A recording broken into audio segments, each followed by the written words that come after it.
Hello, I'm Dr. Allison Brumley. I'm a naturopathic physician and I do treat a lot of hormonal issues. I see a lot of women in my clinic that have irregular cycles, acne, heavy bleeding, skipped periods. There are just so many female complaints these days that I really wanted to put this together to talk about some of the easiest ways that you can start making a difference in your hormonal health. So today I want to talk about the 5 herbs, my top 5 herbs, that I really think are so beneficial for women to know about and to take. And there are multiple ways to take herbs. You can do it in teas, you can do it in tinctures, in capsules. Best form for you is the easiest one for you to take and enjoy. So these 5 herbs that I'm going to talk about are not necessarily ranked the best to the least best. Really what it is the ones that I use the most to support that hormonal balance. And so maybe the 3rd herb would be the best for you, but not for somebody else. So as I go through these, I'm going to really talk about the benefits, what they're useful for, and how to take them. So the first herb that I want to talk about is ashwagandha. And it does not necessarily have a direct effect on estrogen and progesterone, but it's under the herbal category of an adaptogen. So it's oftentimes used for stress. And these days, everybody has some stress. Sometimes it's extreme and sometimes it's not. But ashwagandha, in being an adaptogen, if your life is stressful, you feel stressed, you're rushing to work, rushing the kids to school, you've got too many things on your plate, what it does is really help your body adapt to feeling that stress. So you just don't feel as stressed and your body doesn't take the toll for that. So with stress, you get cortisol raising, and that can then take away from your progesterone. So there's one secondary mechanism of how ashwagandha can help with that. Ashwagandha can increase testosterone levels. Some research has shown that. Sometimes that's helpful for women when you're talking about your sex drive, your muscle strength. Ashwagandha also has some good research with sleep. And women really need 8 to 10 hours of sleep every night to keep good hormones. If you're going to make hormones, you have to get good rest. So ashwagandha can help with that. So you can see how it's just really a secondary mechanism of having that adaptogen on board. Now, ashwagandha, you will be able to find it in a tea form, usually mixed with some other herbs, and capsules and tinctures. And really, whatever form you like is the one that's best. So 500 milligrams of that, you're not going to get quite 500 milligrams in tea, so it's a little less than that. Capsules are typically 500 milligrams, tinctures typically a dropper full. And if you don't like the taste of it, you can put it into some other beverage very easily and take it that way. The second herb I like is maca. Now, maca can be so useful for fertility. It's so good at balancing estrogen and progesterone.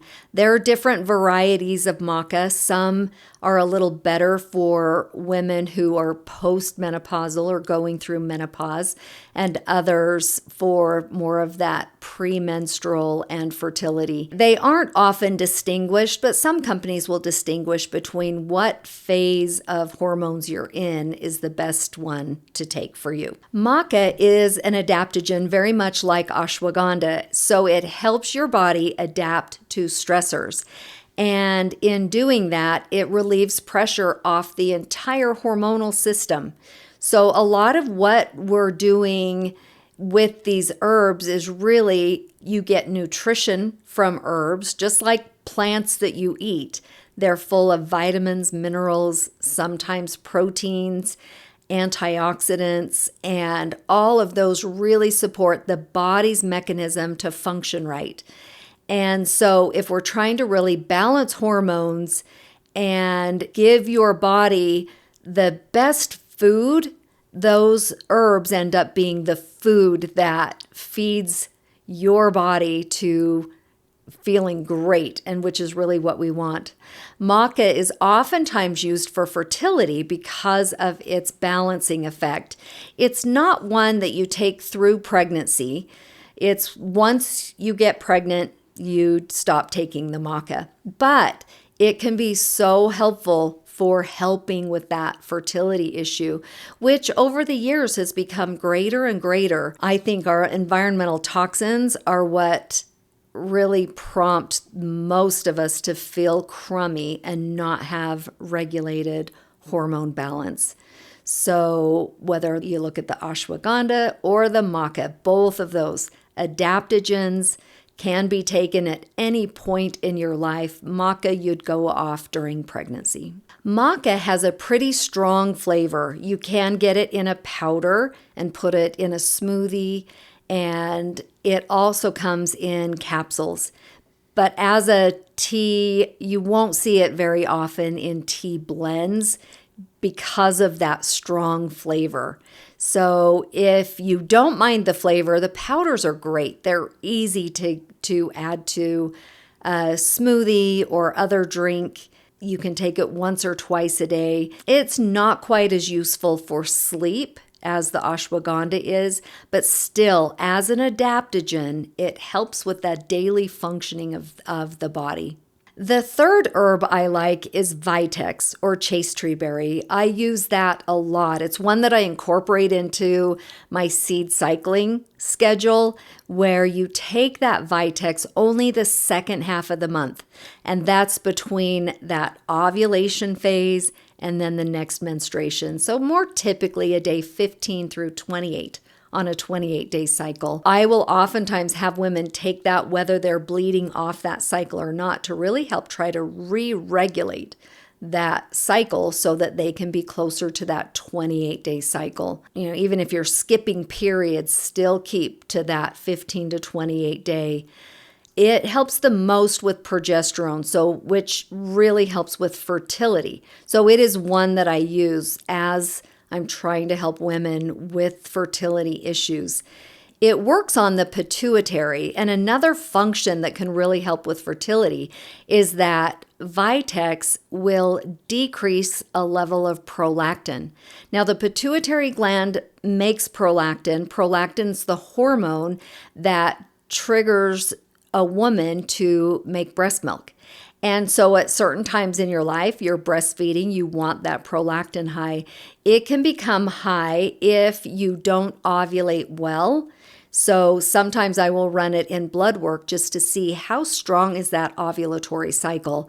And then some people can have a little, it's called an adenoma, just a little pituitary tumor, not cancerous, but it will make too much prolactin, and then that can prevent you from getting pregnant. So if you know what your prolactin level is and it's high, your best herb to take is that Vitex or Chaste Tree berry. You can see it come in most forms or in capsules. It's got a very strong flavor. It's not very pleasant. So you don't typically see it in teas or tinctures. But those capsules, if it's hard for you to swallow a capsule, you can open it and put it into something. But it is really only used 2 weeks out of the month. I have also seen Chaste Tree berry work for perimenopausal and menopausal women. I've seen it reduce hot flashes. I've seen it reduce that irritability that we all get as we go through these different phases. So it can be one of the most amazing herbs for those things that I just mentioned. The dosing of Vitex will depend on the type of Vitex you get. It can come in the whole herb and it can come in the extract. So the best dosing is to follow what they say to take on the bottle. Just know that it's most regularly used just those 2 weeks out of the cycle. All right, number 4 on my list is red raspberry leaf. Now, red raspberry leaf, again, very hormone balancing. It's one that we use for fertility, and it is one that you can take all through a pregnancy. It strengthens and tonifies the uterus and doesn't cause any uterine contractions or premature labor, which is what you worry about the most with some of the other herbs. This one, very, very gentle and very easy to access. You can get it in a tea form, a pill form, a tincture form. I've used it a lot of different ways, but really as you're balancing that estrogen and progesterone, it gives you that nice rhythm of where those hormones should be in your cycle. The other property I really like about red raspberry leaf is that it's anti-inflammatory. And inflammation is a big deal these days. And I think that as I talk about toxins, I think the toxins are creating quite a bit of inflammation in us. If you have PCOS and insulin resistance, that creates quite a bit of inflammation. So red raspberry just settles all of that down. As a tea, it's got a very pleasant flavor.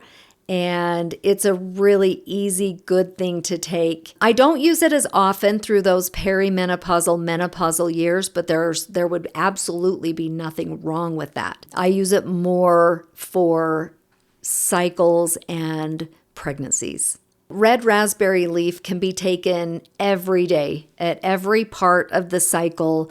And this is somewhat like the Vitex in that depending on what form you decide to take it in, it changes the dose. So my recommendation for that is really just to follow the package directions, whether it's a tea or a tincture or a capsule. My favorite is the tea. It's so pleasant. All right, last but not least, very, very important, dandelion root. And even though dandelion root does not balance hormones, it's part of the picture of detoxing hormones. So every day you make hormones and then you have to get rid of them. They go through the liver, then they go through the bladder or the bowel to exit the body. The great thing about dandelion root is that it helps with just the whole liver detoxification process. And one of those is not only getting rid of the estrogen that you make, but those xenoestrogens that are in our environment. These are the hormone disruptors. You'll also hear them as endocrine disruptors. And to be able to get those out of the body is amazing. So dandelion root really will help decrease that estrogen dominant state. That will secondarily help with hormonal balance. It's loaded with vitamins and minerals, so it's very highly nutritive. So when you're thinking about, how many of these micronutrients am I getting in? Those micronutrients are your vitamins and your minerals, and it's loaded with those. So not only are you helping with some detoxification, you're helping with nutrition. The other thing that I feel like the dandelion root does, I see it over and over again, is that it can help with acne. Now, acne can be part of the high testosterone or high DHEA in blood work. It can be part of that polycystic ovarian syndrome. And some people just get some little pimples. It's not full on acne, but a lot of that is because of the estrogen dominance. So if you have dandelion root on board, then that helps clear out that estrogen dominance and the acne resolves much, much better. Dandelion, the whole plant is incredible. We use the whole plant as medicine all the time. But just remember that the root is the one that helps the most with the liver. And if you put all 5 of these together, you're going to be in great shape with your hormones. I want to thank you for being here. I hope you learned something from this. Please, if you have any comments or questions, leave a message. I just really would like to hear from you. What content you liked? What do you need? What more can I help you understand? Please like and subscribe to this channel. We're excited to get this information out to you. Have a great day.